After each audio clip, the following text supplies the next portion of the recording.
Yeah. No, we'll do that. No, we're good. We're good. Three, two, one. Welcome to the Lightforge. This is Adwicta. And this is Boozor.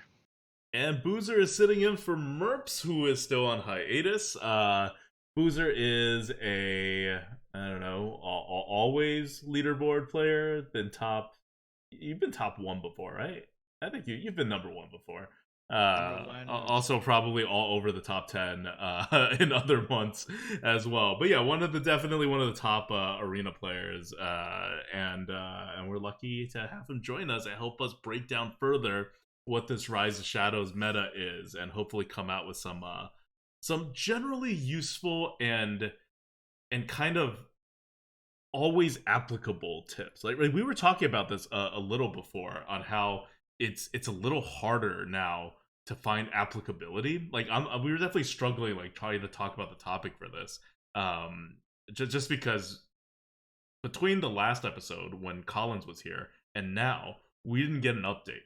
So we're in the same meta that we talked about with Collins, but we know that Blizzard should have already given us another update with the buckets and the micro adjust and whatever, and will definitely give us another update sometime soon because the meta is still like not greatly balanced, and the buckets, especially in the new cards, are still kind of significantly off on a number of very key cards.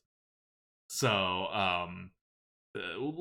let's try to get to it as much as we can. I know you, Boozor, you played a lot of Arena in Rise of Shadows, and you have like some reads on the meta right now. So why don't you start us off with some of your reads? Um, just some general stuff. Like I find that classes that I guess can draft towards control probably shouldn't draft towards control. So I've been seeing a lot less like control matchups. So I think classes and games more likely you need early game. You need a lot more early Mm-hmm. game than pre-expansion. But I feel like it's not devoid of having value, late game value. So Right. that doesn't necessarily mean like late game like expensive cards, but just have ways to generate value. So So how do um, you generate value without having large late game cards? so like there's a lot of more discover cards. So the discover cards are pretty important, right? Because then they Mm-hmm. have the early game mana flexibility, but then they can provide you late game refill, right? So lackeys are one way to discover a card. They also are value in themselves. Well, And lackeys of are course, one yeah. fifth of a way to discover a card. Yeah, but every single card I think gives a certain amount of value. They extend the value of your other cards, Mm-hmm. like the rush minion. 2 damage preserves your minions, stuff like that. So there's a bunch of different discover cards reintroduced and introduced in the expansion. So these cards kind of fill in for like larger, more expensive cards. So we see like less like single big drops, Yeah, yeah. whereas you now have smaller mana cards, but they produce value, right? Like, for example, like Bronze Herald, Right. like a 3 mana 3/2 gives you 2/4/4s. It's awesome for value, right? So Yeah, Bronze Herald, that Raven, 4 mana 3/2s, give you a whole bunch of value. The Mage Raven, yeah. with the Discover card. Hmm. I see it in the meta, like this exact thing that's happening. Whether it's just because I'm like usually in the winning side of the brackets as I'm progressing up, or because the players themselves have all adjusted to this thinking. But in the very first few days, there were so many bog creepers and like Ettins and all these big drops, even though they're over bucketed. Like if you look at the tier list rating and their buckets, they are a couple buckets over bucketed each. Like you should not be taking those unless you absolutely need to. But they were being Yeah, taken, and they were I being almost never take the Bog Creeper or the Furious End nowadays. yeah, and you shouldn't, right? Like it's just there's over bucketed cards, and on top of that, the Burly Shovel Fist destroys them. So you have like a natural counter that's being offered at additional offering rates that people like to pick, and Yeah. yeah, it's not a good time for these kinds of big cards. And when you don't have these kinds of big cards, and the meta still trends somewhat towards value, like more so than if you're a super old school player and you're thinking of like the classic meta or like the GVG meta or like even the MSG meta or something. Like this is still more value oriented than that. Your only way left by default is to get card generation from your smaller cards, and the meta Yeah. has a decent amount of that. So that was one of the things I mentioned like 2 weeks back when I first stepped into the meta, that I didn't realize how much you still needed value. Like I was thinking we're going back like halfway towards the GVG side, and we kind of did in the early game, right, in terms of how fast people get on the board.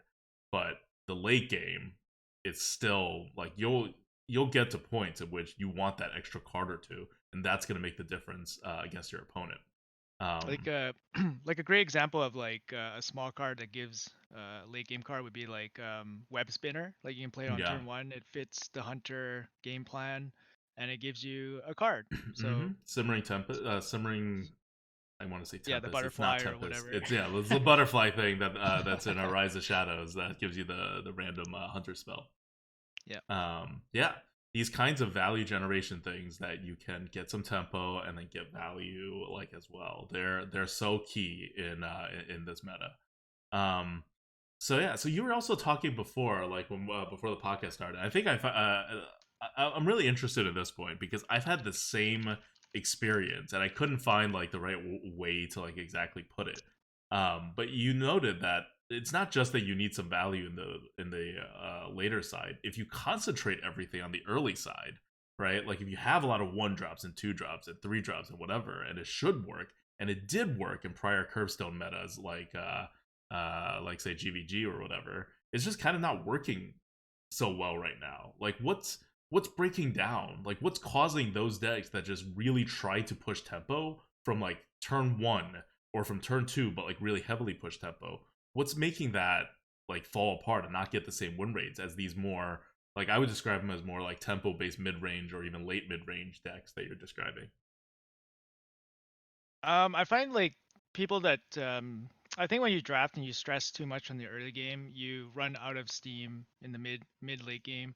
Um, I think you really do. If you focus a lot on the early game, you definitely need stuff that can fill out your mid and late game turns. So it's possible that you maybe like prioritize too much on like vanilla stats as opposed to like just having some refill, right? Right. So you do need some cards that can be played like early, but can give you some stuff later. It's I'm not. I mean, like I don't see a lot of decks where it will work if you pick like I don't know 4, 5, like 4, 5, 7 plus drops. So Mm-hmm. I definitely feel like the meta is very much early. Maybe starting on one. There's a lot more good 1 drops and a lot of a lot more better 2 drops. Like obviously Creeper is back. That's great. Mm-hmm. But there's less 3 drops, right? So if you focus too much on ones and twos, like they're not going to be like, they're going to get eaten up, right? Eventually by like a single taunt. So you do need stuff that can fill out your mid game a little bit. Um, yeah, I guess the meta right now, I find like there's a lot of good, like, there's a lot of good 6 drops that can fill that like more aggressive, like value or Mm-hmm. heavier body, right? Yeah. Obviously, Scribe, like Yeah, and even 4/7 5 taunt. drops on Yeah, Crusader. Uh, yeah, between Crusader and Scribe, there's definitely a lot of your large single target minion category being filled. yeah, And that's a stark contrast to what we had before with like Sleepy Dragon and whatnot, where it's yeah, like really large but also costs a lot more mana. And so the yeah, exciting parts of the meta has also shifted downwards in turn number. Um, yeah, Yeah. So one thing that I noticed when looking at, like, a lot of people and me included look at HS Replay to find out what the meta is, and HS Replay is pretty good at that because it's looking at your above average player win rates. Average win rate on HS Replay is like 4, I think, like somewhere between 4 and 4.5. And so that's usually where you're going to face most of your games are as a you know player, whether you're a 5 win average player or a 6, 7, 8 win player. You're going to be facing mostly above average players, some with a little better decks than they had before, or some just normally when you're like, let's say 3-1 or something, or like 4-2. So it's a good way to look at the meta. And when you're looking at the meta in this way right now, Warlock is obviously dominating still. That hasn't changed. It's like 56%. but Priest and Hunter are the distinct like second tier of this at 51.5% each. After that, it drops to 50% for Mage, 49.5% for Rogue, and then it drops another tier to Paladin and Shaman at around 47%, then another tier to 44% for Druid, and then like Warrior dead last at 41%. But look, like taking the bottom parts aside, look at the top three classes: Warlock, Priest, and Hunter.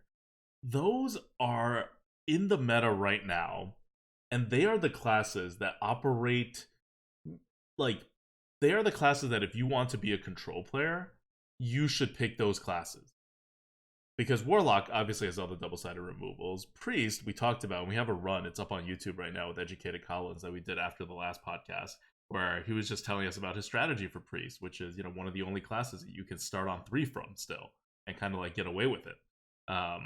And Hunter was his pick for like best control class, like secretive best control class, which feels weird to a lot of people, especially if you're listening to this podcast and you have, a MERP's idea of what Hunter is, a super aggressive. But right now, control hunters work so well. Like late mid range hunters, right? Whatever you want to call them.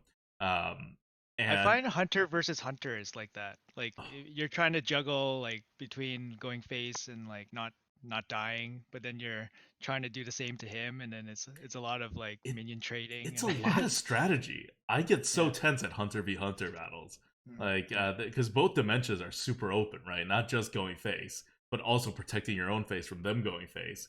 And both Yeah. of you, especially if you're looking at the meta right now, right? I was talking about like HS replay is good for seeing what the meta is, and what the meta is a bunch of pretty slow hunters doing pretty well, a bunch of pretty slow priests doing pretty well, and a bunch of like hero power and warlocks. Warlocks aren't really slow so much as they use their hero power as a good amount, and they're doing very well. Um, so so the amount and their win rates are high, and I don't want that. Like people will look at that and say, well, control is doing well. What you want to do is create a control deck. There's some truth in that. In like if you look at rock paper scissors, to beat the rest of the cast, you need to go like out tempo them somehow. And then if you're trying to go out tempo someone to win the game, then you're probably missing a little bit on the value side, or at least you're going to extend yourself a little bit more than the other decks. And then you're more vulnerable to control, and control just kind of gets these like free wins off your decks. But also, a lot of it, I really think, is that people are just more comfortable playing a more control style than they are playing a more Curstone style, which is the opposite of the case that happened 2 years ago when Control first started becoming more viable due to the rule changes in Arena, and people were like a little uncomfortable playing Control until Primordial Drake like forced it down our throats, right? But now we've had like almost a whole 2 years, more than a whole 2 years of people growing up, entering the arena, or just starting to play the arena, or forgetting everything they knew from before 2 years ago, in this more control friendly playstyle. And while for the 6 months leading up to ROS, mid range and aggro were both pretty damn viable, as good as control, they never needed to do that. And now we're finally in the meta where things are so on the board now. There's so many 2 drops and everything now that you kind of like if you're playing mage as control, it just doesn't work as well. If you're playing rogue as Mm-hmm. control, it doesn't work as well. Paladin never could really play control, so that's kind of you set that aside. But shaman control doesn't work as well. Druid control is pretty much non-existent now. Warrior control is laughable, and you're kind of left with very few options, and your options really are warlock, priest, and hunter. And so if you're one of those players, and I know there's a lot of you because I get comments on this on our videos, and like I see them on Reddit too, where they're like, "What's happening in the meta? This doesn't work." Like I think that's skewing the HS replay results because that's a lot of like players, especially more silent players that you see around in the meta, but that aren't necessarily like vocal about stuff. They're just getting their stats tracked. They're having an adjustment period, and so I don't think Priest and Hunter. Hunter maybe because Hunter's so flexible both ways, but like I don't think Priest is necessarily the second best class in the meta right now. It may be the second easiest to play class if you are a player who has been playing Hearthstone Arena at a decent level for the last 2 years. And on the other hand, for the classes that don't like for the tempo-y classes that can't do control at all, like Druid, for example, and Shaman and Rogue, um, they're actually doing much better than their HS replay stats would show. Like I think Druid's one of the top classes right now below Warlock. I think Rogue definitely is one of the top classes below I Warlock. agree. Yep. But you're not going to see that reflected in the stats. And it's not like a good player versus bad player thing at this point. It's there's like a third of arena players, if not more, like adjusting to the idea and to like the proficiency of how to eke out extra value during like mid range and Curvestone, and like dealing with stuff that they just really haven't had to deal with before this meta. That if you've been around for 4 or 5 years, you like faintly remember having to do a lot of this stuff earlier, and who knows how proficient you are with it now, but you're like brushing up on it, right?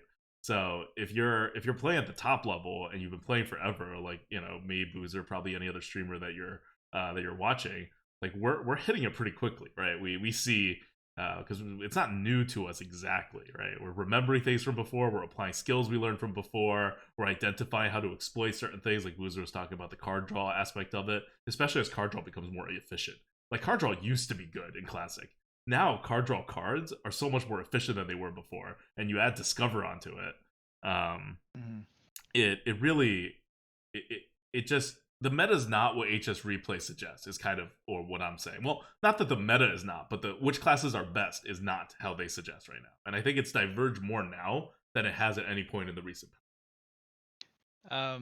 Yeah, I was talking about how I actually quite like this meta. I feel it's pretty diverse. There's a lot of things you have to look out for. I like that Hunter is relevant. So Hunter is kind of nice that it kind of checks greedy decks. Even though I don't think there's too many greedy decks out there. So, and I feel like the meta rewards it doesn't reward a stronger strategical player. I feel um, with people drafting more early game, you Mm-hmm. can fill your mid you can fill your mid game turns with multiple plays or a Yeah. single play and or hero power with multiple small plays, or you can draw and play something else. Like there's just more options you can do in the mid game, and I Mm-hmm. feel like a stronger player can leverage these options into a small advantages, and that's how they they can end up winning, right? So I do feel like the drafting of smaller cards, allowing you to play multiple cards in the later turns, it probably will favor a stronger player, right?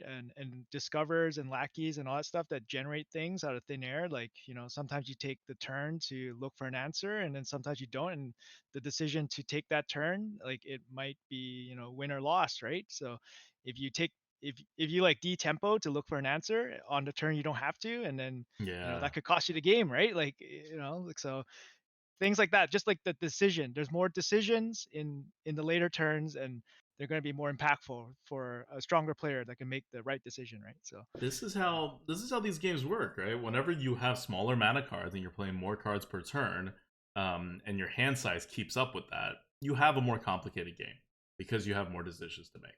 And so yeah. Blizzard is doing that, right? What were we talking about before? What's working? Adding more cards to your hand. What do lackeys do? Add more cards to your hand. And what's the meta allowing you to do? Well, you should probably have 5 or 6 2 drops unless you're playing a very specific alternate strategy. So that's a lot of things. Some 1 drops are working now, like plenty of 1 drops are decent now, so that's in your hand. And you have a lot of ways to piece stuff together. And Hmm. that's really like that creates a good amount of strategy. And we do like when we were designing Gods Unchained and the basic things, like that's why we made 1 mana cards so powerful in that game. It's because we just had a different vision for how you're supposed to structure your deck, right? Like we wanted a lot of 1 mana cards in your deck. We wanted a lot of 2 mana cards in every deck, um, and not just because I like the number 1 or 2, but because when you do stuff like that, you're giving you're kind of forcing all players to make more decisions, and that creates a deeper game and the opportunity to have more strategy.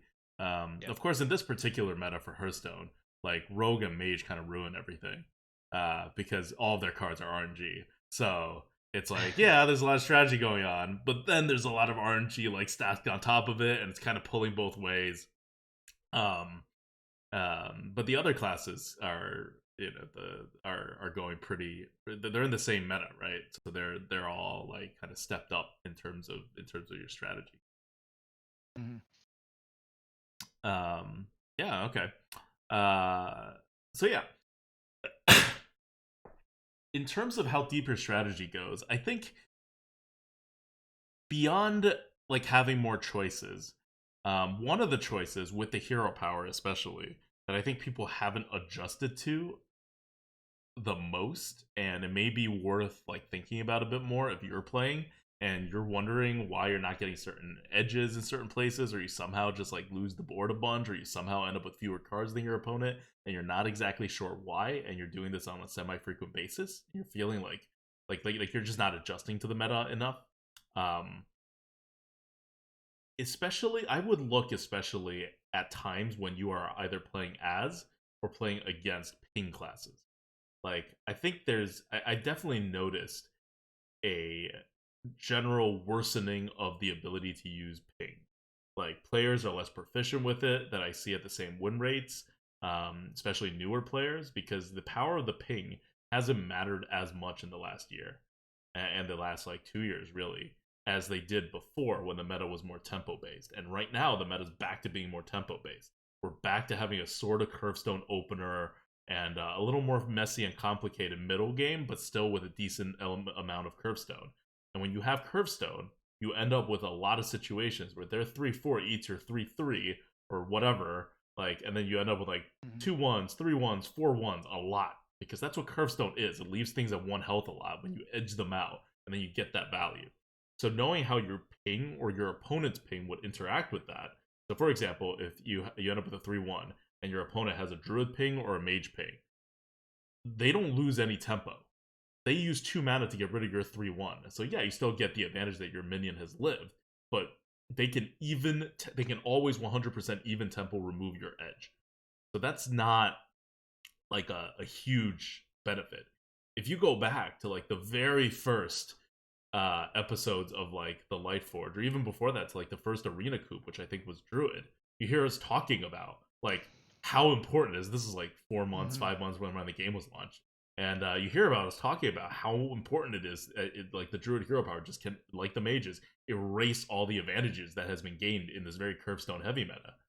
Hmm. Uh, so if you're not using that effectively, or you're not aware that your opponent can use that effectively, and you like make a trade, think like, and you leave a 4-1 on the board, and you're like, oh, they could use hero power it down, but you don't understand how exactly that affects card advantage at tempo, then you're not gonna. You're like your analysis is at a, and your gameplay is at a lower level than what you were doing before when you didn't have to make those analyses, and you were better at doing like control type analysis, or like card generation, or all the other things that are more important in a slower meta. Hmm. I think my argument against that was that classes now with like the ping traditional ping class like mage where you sacrifice the 2 mana to get value, right? You Mm-hmm. get value. My argument was that nowadays like value generation is so common and frequent that um, classes can overcome Mm-hmm. the value difference of their hero power, so it makes their hero power less valuable, right? So and I feel like in some cases that works in this case, but for rogue, like rogue is still very good. I find it's probably top three for me personally, but I find their hero power, it's still more tempo, it's tempo and value, right? So Mm-hmm. um like, so maybe they're slightly less affected, but I find maybe mages or the hero power for mage is less impactful right now, and the non-ping classes are able to capitalize because there's more value being generated from cards. So the hero power is not that big of a deal. But Yeah, on the card advantage side, it's definitely less so than in classic, right? In classic, when you get an extra card on the board, you have an extra card. Like mm, when they play a arcane intellect, you're like, oh, they 2-for-1, right? That was a concept back then. 2-for-1. Like people yeah, use that phrase everywhere. Like, oh, that went 2-for-1, because you're counting your cards. You know you have the same cards as your opponent, and you can actually keep track of which card's 2-for-1. And if something ever 3-for-1, that was craziness, right? Like flame strike, right? right. When Flames Yeah. like 3-for-1, it was like this card is freaking just like unfair. Like what it should do is actually like not affect the board at all, and use up 5 mana, because that was Nourish. Hmm. right? Like that was like the fair way. It's still a really good card, but that was like the fair way to 3 for 1. And now when you Hmm. flame strike, you 3 for 1 for like no tempo loss, really. Hmm. And now, like, how do you get a 3 for 1? Yeah. Look at that paladin card, right? The what was that card called? The dragon caller or whatever. The 4 mana 3/2 uh, Bronze bronze. Herald. Yeah, Bronze look at Herald. the bronze herald. You three Yeah. for one when you play bronze herald. There's no Yeah. condition. You just play it, right? You Yeah. put it on the board. You've already 3 for 1. And what did you lose? You lost 1 mana's worth of tempo. That's Hmm. it. You're supposed to lose 5. You Hmm. lost 1. I mean, sure, the cards you get back aren't really that great, but still, right? Like we're in a different world now when it comes to how you can generate like value later on. Yeah. That card's pretty good. I like that card. Yeah. But in terms of the hero powers, what it does retain is tempo, right? Not just for rogue when which is what you're talking about, but also for any application of a hero power on a target 3/1 or above.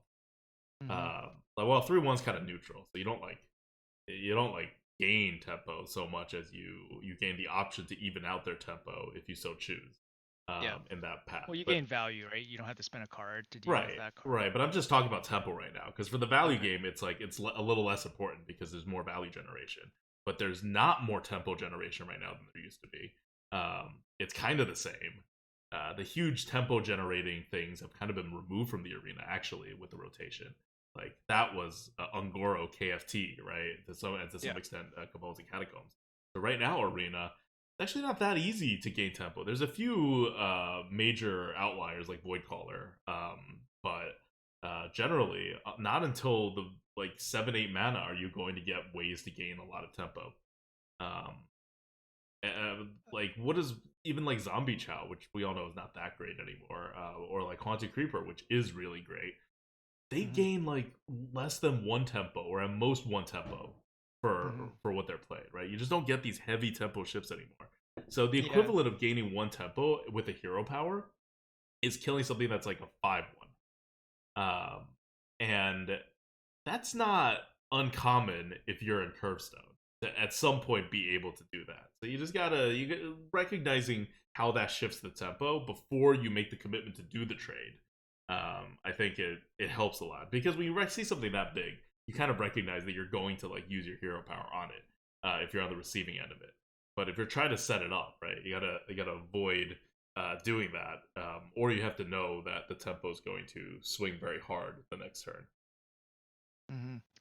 I think like going back to your the mage hero power and the pings. I Mm-hmm. think the classes that are doing good right now, like Warlock, they have access to like lackeys and 1/1 bodies, Mm-hmm. and then obviously they have a lot early game, so it's probably not that bad for them to Right. require a ping because they can just throw like these small bodies. Like a lot of people pick villager and creeper and Mm-hmm. obviously lackey bodies. So the ping's probably not that useful. And of course there's a lot of sweepers and warlock, dread inferno, stuff like that. So it's yeah. So maybe the hero power is not that big of a deal. So you could see that.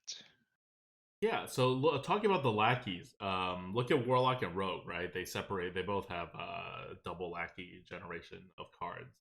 Hmm. Some other classes have like single lackey generation of cards, and that's like just in the game they're less impactful.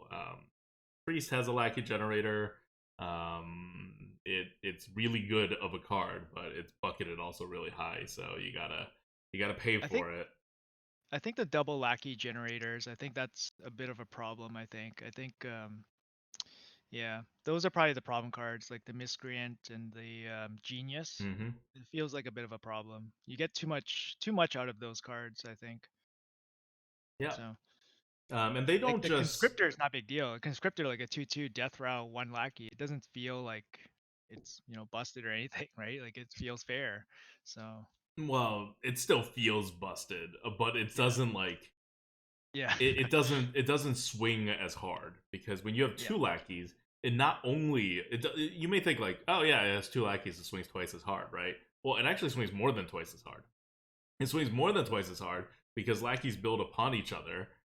When you put 2/1/1s out, it's harder to ping them down, like just for a really basic thing. The second basic Mhm. thing, like you have two shots at RNG, and you have the Yeah. same set of RNG, so you have more chances. And the lackeys duplicate each other a lot. Like if you're looking for a ping, the rush one can do a Yeah. pretty decent imitation of the deal 2 damage one. If you're Yeah, looking that's for right. card advantage, generating like an extra 2 mana body, like oftentimes does a decent impression. Hmm. Not quite as good as discover a card, but you can get stuff, right? Tempo wise, if you're just looking for tempo, generating bodies versus like removing a body, all kind of there. Um, Hmm. so so getting two actually makes a pretty big difference beyond like more than double the swing of generating one, and so that's really like the huge problem. Like it feels so much worse. I think because it is so much worse. Yeah. Twice as worse. More than twice as More worse than twice as worse. to do that, and their penalties are not that high to get that. Like for Yeah. Warlock, if you can remove a 1/1 or even a 2/2, you're losing very little. Yeah. For Rogue, you're just losing very little. Period. Busted. No matter what. Yeah. Um, so yeah, so that's the impact of the lackey. So what is your game plan against lackey? Um, Let's ignore the fact that they could potentially like have cards that generate lackey. What's your game plan when your opponent is like just holding lackey? They've already generated a lackey. Do you do anything special? Do you like I think most of the time it's pretty obvious, like especially like if you have a target to kill on the turn that they generate the lackey and then they cannot play it, then you know that he doesn't have the 2 damage one. But mhm, it's really hard to play around. Like like the evolve one, you can kind of play around if there's like if there's a good target for it on the board, maybe you can prioritize that. But a lot of the times it's just kind of you know they if they get the lackey right away, they'll probably just play it right away if they have the mana for it. I don't really think too much about playing around it, other than the damage one and the evolve one. Um, like the rush one, you can't really, you don't know what they have, right? They can play anything, like so. okay. Not too much strategy around lackeys. Just hope that they don't win the game off of it. Yeah. I mean, that's Hope the and real pray. problem, right? Like in Yeah. theory it creates counterplay. If you're holding the lackey, and I know you have a lackey, we're engaged in a deeper level of gameplay, right? Even though the Mm. lackey itself is random. In practice, the guy with the lackey is playing solitaire. Like you can have all the information you want as the recipient of being lackeyed, but really you're just suffering RNG one way or the other, right? Yeah. Like, You could tell the guy you have the rush lackey, but what can you do, right, right? Like, right. right. Yeah. So. Yeah, and then like Discover is even more like just RNG on top of RNG. So just fundamentally in terms of the design of the lackey, it was designed to promote a style of play that Blizzard doesn't like. Ignore whether arena players like it or not. Blizzard itself does not like this type of gameplay, but Mhm. they went ahead and designed a whole thing around it, and it's a thing that's going to keep going for the rest of the year, right? Lackeys have already been noted to be a recurring mechanic throughout the rest of this year's sets, Mm. and I think they're going to add lackeys too. Like it's not just going to be five, so it's going to be even more random. Uh, I don't think they're going to even like adjust lackeys. I was thinking if lackeys were 2 mana each, like they'd still be playable. But I don't think they would even do that. no, that kind of defeats one of the elements of them, right? Like they're meant for you to be able to bank mana, um, Yeah, yeah. and doing that would alter their like nature. They're not going to do that. They may like if they are if in constructed they're becoming a problem. They may like just make smaller bodies for all the lackey generating cards, right? Yeah. Like that's definitely a possibility. Or like for It's the double lackey generating cards, right? Maybe they just go, we underestimated how good double generation is going to be, right? Let's reduce some stats on each of these lackey generators. like would you play like a 3 mana draw, like draw 3 random lackeys? Like Yes, or yeah, so right? Like good, it's so good. so It's good. like so like they could have something like that, like lackeys of assemble, right? Or something like some stupid card that draws 3 of them randomly. He's It'd still be simple. a really good card. Yeah. Uh, Lackeys assemble. Yeah. yeah. So right So. now, if you're wondering, the last 5 classes in the alphabet have lackey cards, and the first 4 do not. Um, Mm, so it's it's coming. Yeah. yeah. So your Druid Lackey may be coming in the future. Your Hunter Lackey may be coming in the future. Your what else is there? Mage and Paladin, I think, are the other two. Paladin, I wonder what theme they would go. Druid, maybe like heal, more heal druid stuff. But see, everything that generates lackeys so far are like creatures. So Mm, I that's don't true. know how else they can. Like for Warrior, it could be like a rush creature, right? With a Death Rattle of generate a lackey. Or well, no, they already did Warrior. Well, that's not true. Yeah, Okay, warrior has one. I'm wrong. Warriors have a spell that deals 1 damage and generates a lackey, so they can do Hmm. spells. Okay. Yeah. I mean, I don't know. I'm not looking forward to this. And hopefully Blizzard has learned from this, and anything that they were planning to do to generate multiple lackeys will be more in control after this. But you're right. I don't see them really nerfing um, lackeys really. And we'll just have to live with it. Hopefully they'll bucket it like well enough, right? Like this is what I'm saying. I'm still waiting for the actual rebucketing because you had a quick fix rebucketing that Hmm. happened last week, uh, like a week and a half ago actually, and then we haven't seen anything afterwards. And I know there's like some Hearthstone Championship or whatever going on this weekend that they're promoting through like they're giving free packs for it and everything, so they're promoting pretty hard in game. But like this stuff has to be done, and Blizzard's not moving particularly fast about it. So Yeah. it'll still be done next week, right? Like I really thought it was going to be done last week, that they would have done something. But Man, yeah, next thing we know, it's going to be like, here's a new meta. yeah, Right? Like, that's going to be the next update. yeah, they're definitely tuning Warlock down. They're definitely tuning Warrior up. Druid's probably going to be tuned up a little bit, looking at these win rates. Um, Yeah. and more important than the class adjustments right now, like because if Warrior has a low win rate, whatever, right, you just don't see Warriors. Warlock has kind of a high win rate, but you also don't see like this is not the Rogue meta. Warlocks are significantly less toxic to the meta than Rogue with all the lackeys and all the RNG was. Warlocks at least not RNG or not too RNG. The evil geniuses are a bit RNG, but everything else is not all that RNG. Um, They and just have really good cards. yeah, Like, these strong cards. very strong cards and a great hero power. Yep. So it all kind of works together. But when they rebucket stuff, so like the micro adjust will have some change to the meta, but when they rebucket stuff, depending on how they're moving the buckets, now that they have so much more data than they did before, and now that they presumably are less in the like, oh, these things should be fixed, definitely, immediately, and they're more in the we can think about it, discuss about it some more, and then do the kind of fix. I don't know why I said that. They're not really discussing with anyone. Just one person thinking about it themselves. Like I can't I imagine actually they thought their last bucket adjustment was okay. like for a Besides, quick fix it was okay. It just didn't touch a yeah, lot of cards, right? Like yeah, that was the problem.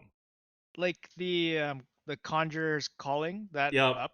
That That was was that was been good. good. That was very That's good. good. They moved Uh, it up like 6 buckets. yeah, so I was like, yeah, that's good. The one that didn't really make sense was Soldier of Fortune. I thought that was kind of weird that they moved it down because the card is fine Well, no in one's its. gonna pick it because it gives opponents cards. Things you never want to do as an average player is give opponents cards or like destroy some kind of your own resources. Like you don't want to hurt yourself, right? That's why weapons are always so low. You don't want to sacrifice any minions. Evil Genius is always going to be underbucketed. Mm. You don't want to discard your cards from your deck, like Banshee, even though that generally does no effect to the game that is actually negative. If you're an average player, you just have this kind of bias against destroying your own stuff because you're a nice person, and you would be wrong and you would be bad at this game. And now, because of Blizzard's balancing policies, bucketing for the middle player, all these players are ruining our meta. So, or Blizzard's using them to ruin our meta. Let's rephrase this. They're definitely part of the meta, just like everyone else. But Yeah. it's that's how the bucketing is gonna work. So that's why, like, I'm not surprised at all. Soldier of Fortune will got bucketed down. I think Soldier of Fortune is gonna go down more. Really? Yeah, Yeah. I don't, Snap pick. I don't like Soldier of Fortune. I don't like the You don't like card. it? Like I think that it's powerful. I just don't like playing with it. But I have to take it so often because it's so underbucketed right now, Yeah. and that like kind of annoys me. Like something that what I usually play. My play usually focuses on like reading the curve and knowing what my opponent can possibly do at each step of the way. And you can't do that once you give them a coin. Like, You just add one more mana. yeah, but it opens up so much larger of a world, right? Like, you're not preparing for the same things. Your options are limited compared to it. It's really like it's a punishing card Mhm. when you're analyzing the world in that particular way. And I, so, I was a little down on it when it was first revealed, but after playing against it and playing with it a little bit more, I like it more than Hoarding Dragon. Um, even not even discounting Dragon Slayer. mhm. So I like the effect. So I think it's okay. I think in its bucket, it's snap pick most of the Oh time. yeah, So, yeah, oh yeah. Yeah, I mean, I hope I don't Blizzard like it does personally. I something. think it's a good card. Like we rated like a 118 or something. It's better than a Yeti. Yeah, that's fair. Yeah, better than Um, Yeti. Yeah. yeah, but just personally, like this is the worst, right? Like, imagine you're someone who like hates what Banshee does. You just fundamentally don't like it. You don't like that kind of play, even though Banshee doesn't do anything. So you can't hate that kind of play. But let's say you do, and then they underbucket it so much. As a good player, you still have to take the card, right? You're not gonna like leave wins on the table. But Hmm. now you're forced to do something, and it's just not fun for you. And Blizzard doesn't care about that much, right? Because Blizzard can solve that problem by just moving the card to their appropriate bucket based on win rate. And if Hmm. they do that, then there will be more people, much more people, who look at it and go, "Oh, I don't really have an option here. I can't take Soldier of Fortune. It's over bucketed for me Hmm. because I think it's not that good because I'm giving my opponent coins, and I think every time I give my opponent a coin, my like brother dies. And so Yeah. I only have two choices rather than three. But that's a very different feeling than I have to take this card if I want to win. So Blizzard's choosing to let more people have one extra choice, have three choices rather than two, Okay. rather than letting the top players have any choice at all. I It's see. really unbalanced, like to Well, the that way. that's how they described it, right? They're like, if Yeah, you are he's in player, you will know what's the better pick, right? yeah, that's exactly how they describe it. So it's not even like Yeah, I'm it makes saying like, sense. oh Blizzard, you don't know what you're doing. Like you know exactly what you're doing. You know the effects of this stuff Yeah. that's you're doing. This is just your philosophy. They're leaving us Ah. little treasures in the dirt, Oh right? my god, I don't want their treasures. Yeah. Just treat me like uh, just give me a meta where you're balancing by how good your cards actually are. That feels like a Yeah. weird thing to have to tell a balance team, right? Like, please balance your cards based on how good they are. Like, that should be what balancing at its core is about. Yeah. Um, They are balancing. They're balancing to accommodate the good players too, right? oh my god, Like, giving they're them the little balancing tidbits. to give us more advantage. Like, that's Yeah. not. I don't want take your advantage. You know, Yeah. put me on an evenish playing field. Let my skill carry. Don't let my ability to recognize that Blizzard messed up carry. Mm. Anyway, so right now, what is your favorite class? Like, not what you think, who you think the best class is. Just what class do you like to play the most right now, and why? Like, what feels best to you? Um, I really like Rogue and Hunter. Mm-hmm. I find Rogue's my best class in my lifetime, and even though right now it's not as good. Actually, I never experienced what Broken Rogue felt like because I had 15 runs where I didn't get Rogue at all. You were So not offered Rogue during the entire Rogue no, domination. Oh yeah, I God. was not. So I didn't get to feel what, five miscreants felt like. So, um, and so, but Rogue is still very consistent. I've gotten Rogue drafts since the adjustment, Mm-hmm. and it basically just feels like you're playing pre-expansion Rogue with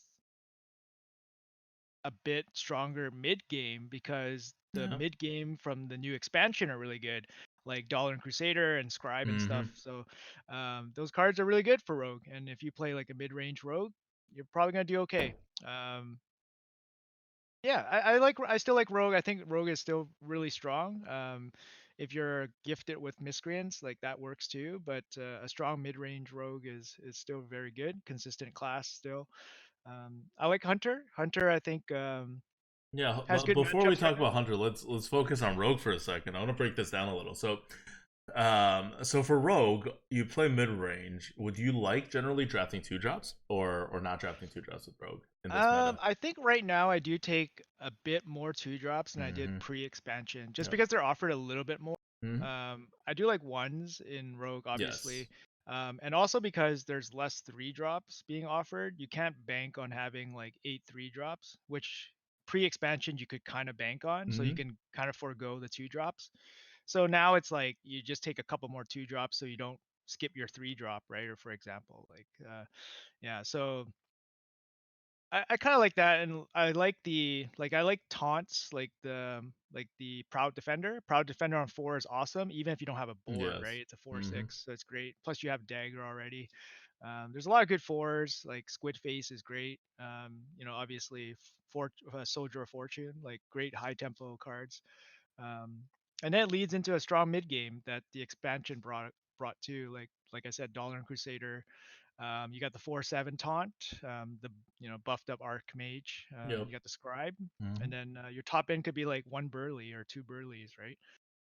Which is really good. So Yeah. I do like Rogue, and I feel like Rogue right now, like fans good. Shadow Strike is good too.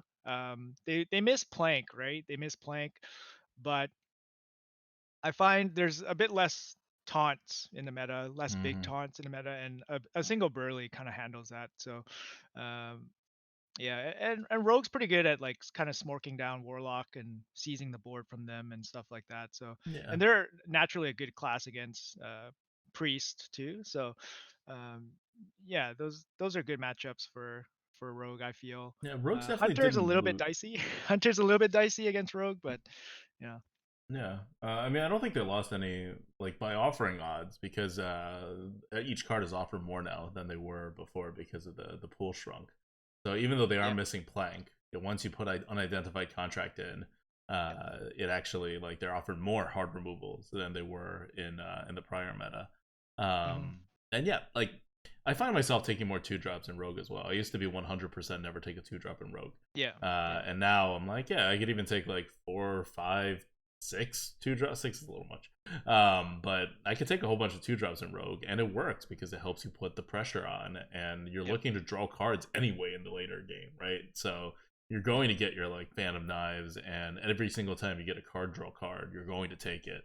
Um, so you can, There's also like, I guess if you have more like mid-range bodies, there's just less like insane sweepers. Like, obviously Flame Strike Abyssal exists and mm-hmm. Dragonfire Potion, but that's it. Like there's no Hysteria. You Yeah, don't yeah, see like you don't see Warrior enough to care about Warpath that mm-hmm. much. And then, there's no Scream. Like, if you have Divine Shields or Death Rattle cards, like they're not gonna be able to wipe everything out. So you just keep putting pressure as Rogue. So yeah, I mean, I like the class. I think it's consistent. It's just consistent. It's like a solid, 7 8 wins. If you Yep. get a decent draft, you could do double digits maybe if you're a strong player. Like, it Just like how happens. Rogue should be. Good for good players. If you look at Rogue right now, it's 49.4% win rate on HS Replay, which means among your even the folks that Blizzard cares about, the people who are at a lower level than the average person on HS Replay,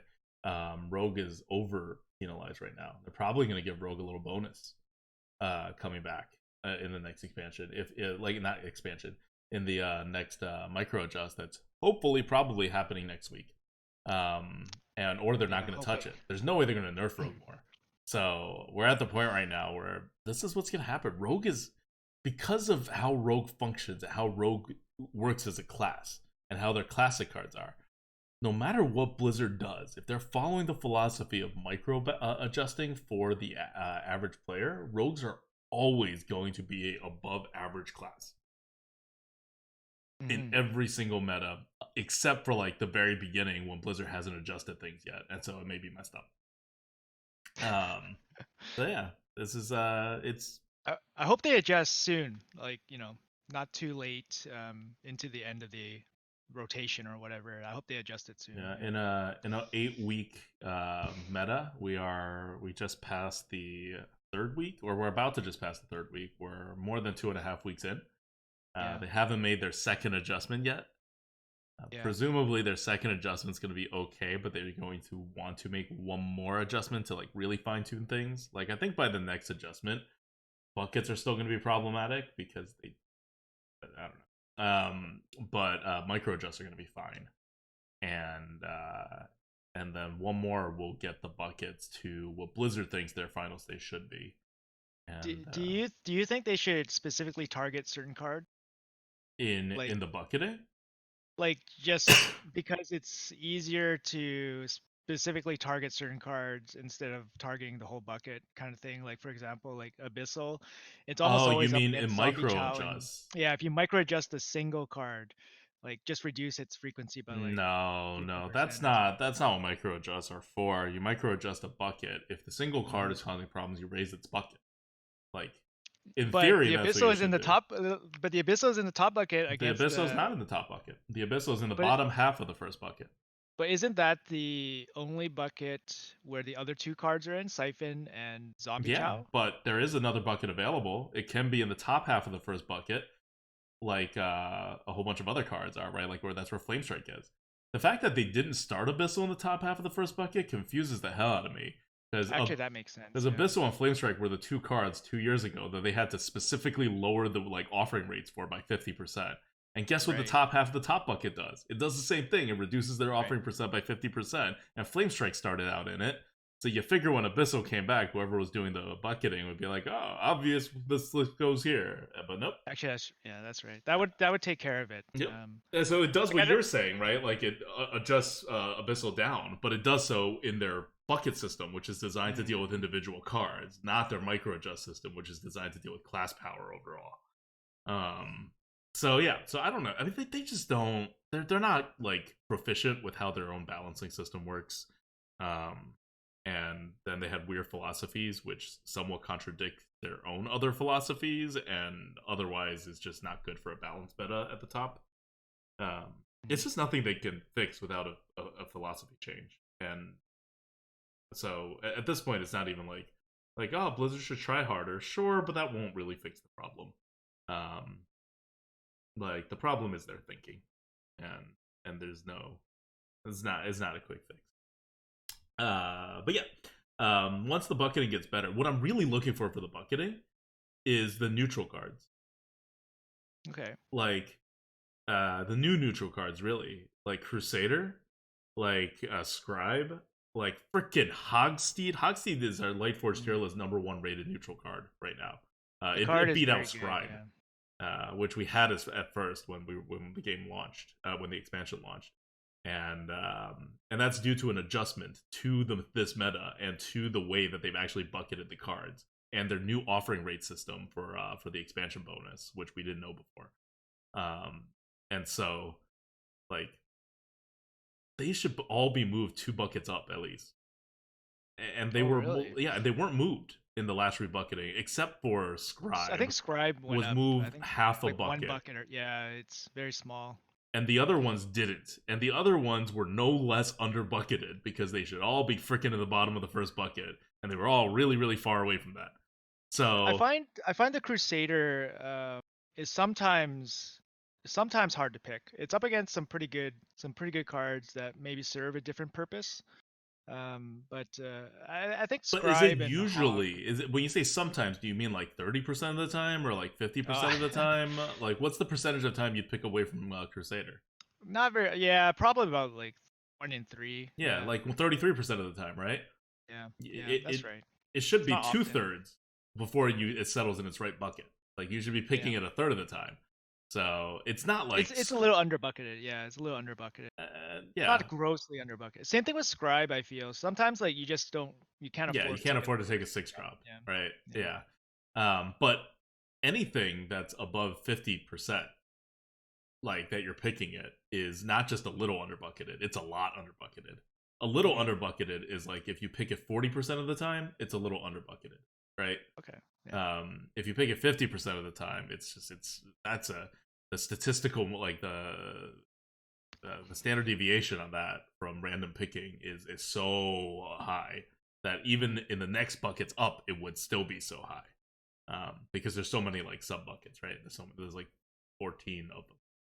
I like the little the pig. I like the pig card. Yeah. It's nice. The Hogsteed's The a good card. Hogsteed. It's the 2-drop of that's dominating the meta. It makes 3/2s worse too. So It makes 3/2s makes worse, which yeah. keeps them under control, which is good because otherwise in this meta 3/2s are so much better than 2/3s. Hmm. And Hogsteed keeps them under control, but it also creates a weird rock paper scissors scenario where it's pretty much the only card that keeps them under control at the in the early game. Um, there's very few other cards that punishes that and not a 2/3. Like I'm thinking like 2 damage weapon as the primary source of other punishes. Um, There seems to be quite a bit of 2 damage weapons though. there are, I that's think true. yeah. Paladin just got one, right? The Warrior has Shaman got one one. back. Shaman got Shaman one got one back. back and always has one. So Shaman Uh, always has that 2 damage option. yeah. Uh, so yeah, rogues don't have it. Uh, who else has weapons? Hunters. Hunters don't have Hunter it. lost the Yeah, hatchet, Hunter so lost that it. hurt them. Yeah. But yeah, there's a few of those out there, but they're like it's still very rock paper scissory Has for your my taste. opinion on Burly Shovelfist changed? Yeah, it got a little higher, and we readjusted to the meta a bit. I think it moved up a total of like less than 10 points, but it did move Fair. up a Yeah. little bit. It's just the best of a whole bunch of bad options, really. Like you For know how you sure. were talking about the value game and how you can't Hmm. take the big cards for Hmm. value. Well, Shovel Hmm. Fist is the exception, right? Because it has initiative, so Yep. you can take it for the value. You don't want too many of them, but like it functions, and the other cards don't function and they're over bucketed. So you have like very few options, and when you have very few options, Shovel Fist looks pretty good in comparison. When you need that in your deck. Hmm. So I find myself taking Shovel Fist a decent amount in its current bucket. I saw a screenshot of somebody's mage deck with like 6 Shovelfists.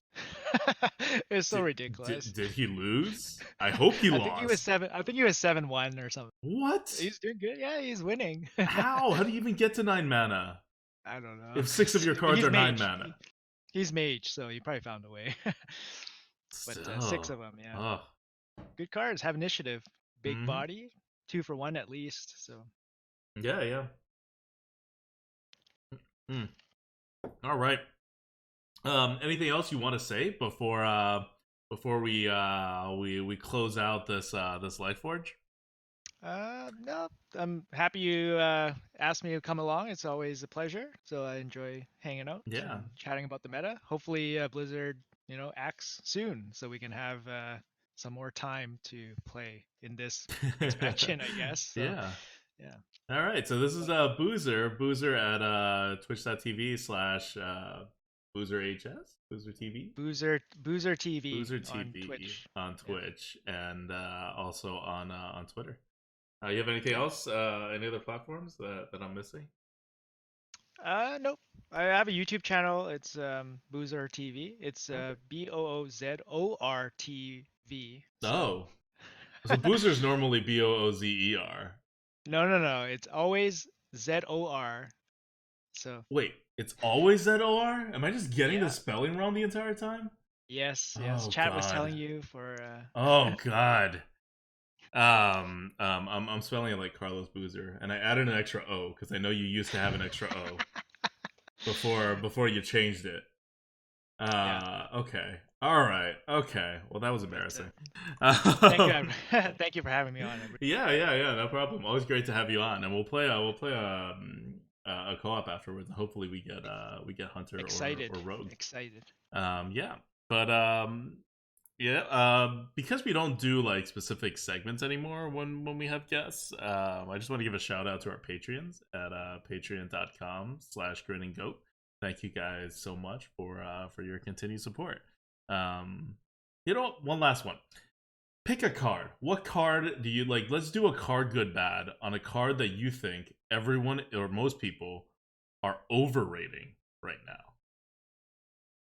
A ROS card that most people think is like at least decent and you think is bad, or people think is like the best and you think is like just kind of like pretty good. Like Okay, you before, go first. yeah, You before go the first. expansion started, I would have said Shovel Fist, right? Like Uh-huh. now I'm like, all right, I think Shovel Fist is like a little bit worse than people think it is. It's not the biggest deal. Um, in terms of cards that people are like underrating, I don't know. It's like a hard question, right? Like I find this to be an issue whenever I'm looking for a card good bad. That it's always just a card that's like good, and I say how good it is, and that's kind of it. I But strictly underrated all the lackey cards. Obviously, like they're way better than I thought they would be. okay, So but everyone's that's on board now. That's not yeah, a that's not a hot take. We're looking for mhm. a hot inside tip here from Boozor. A hot take. Yeah, hot take. Okay, I will go with. Hmm.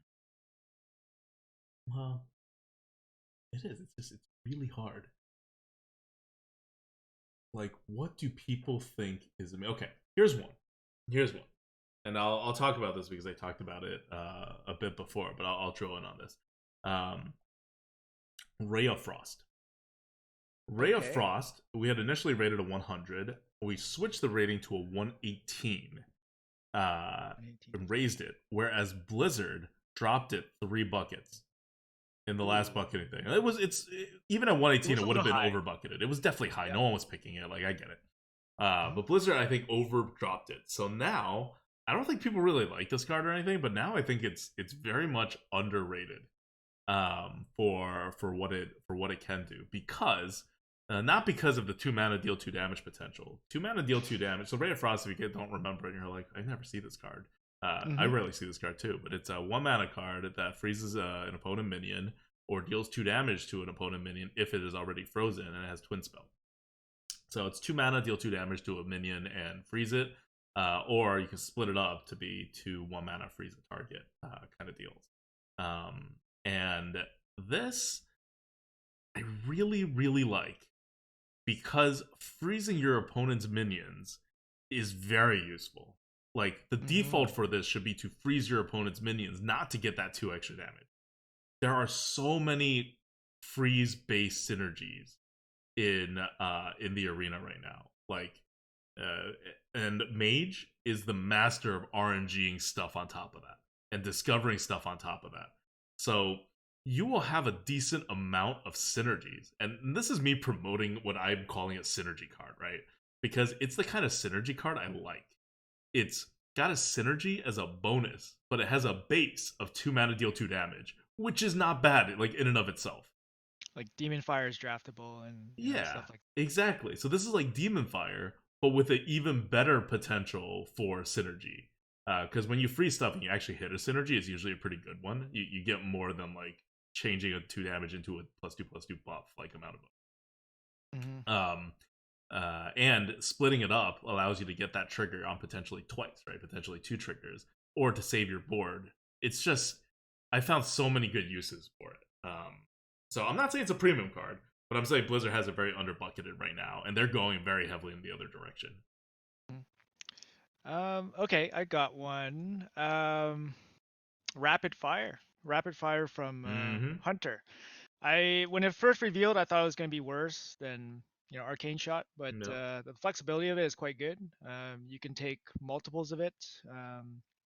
It's good at preserving your minion, preserving your board. Good at reach, so it's pretty good. I like it, and it synergizes with spell damage. They did give us some spell damage minions, so um, yeah, I thought it exceeded my expectations. So I think it's quite good. It's quite draftable. So. Yeah, it's exceeded my expectations too. I think we still have it as a 97 and below Arcane Shot. But between the two, it's definitely a toss up for me. Which one to take? I think I'd actually take the Rapid Fire first, just as a Mm. like the first Rapid Fire first, right? And Yeah. the second one, I take the Arcane Shot. I But have one more card, and I yeah, think okay. the big one was that what is it? Hagatha's Scheme. I actually didn't like this card when it was first Ah, revealed, but it's been pretty good when it's been. Well, I haven't played it with it, but playing against it, it has hmm been pretty good. So. yeah, I have one even in my aggressive decks. Because it's bucketed, I think too low.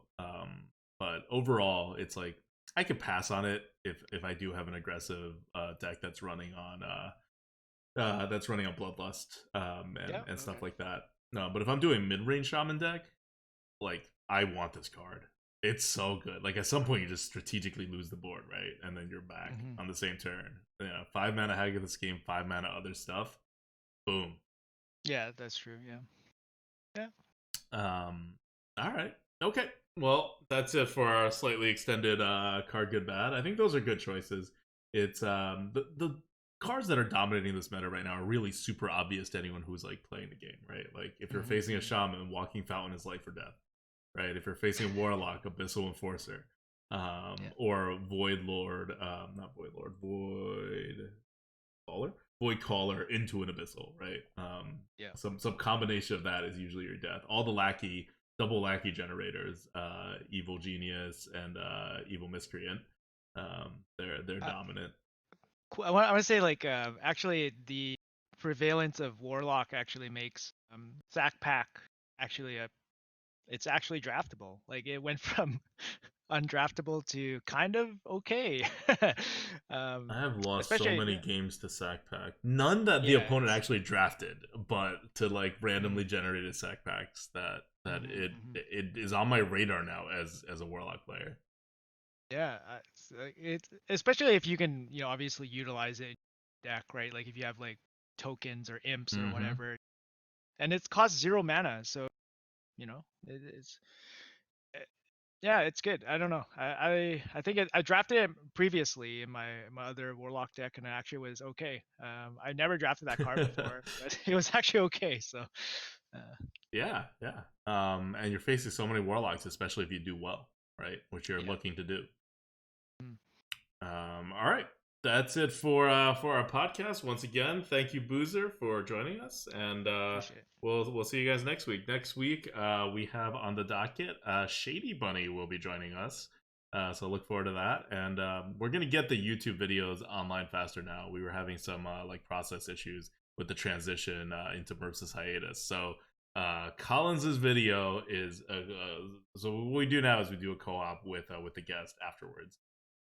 So Collins's video is online now on our YouTube, and Boozer's video should be online on our YouTube on Monday. If not, it'll be on Tuesday. But we're trying to get back to the same release schedule that we had with Arena Coop, and our co-op coops will replace the Arena coops that you usually do with Merps until Merps returns, which again could be a bit.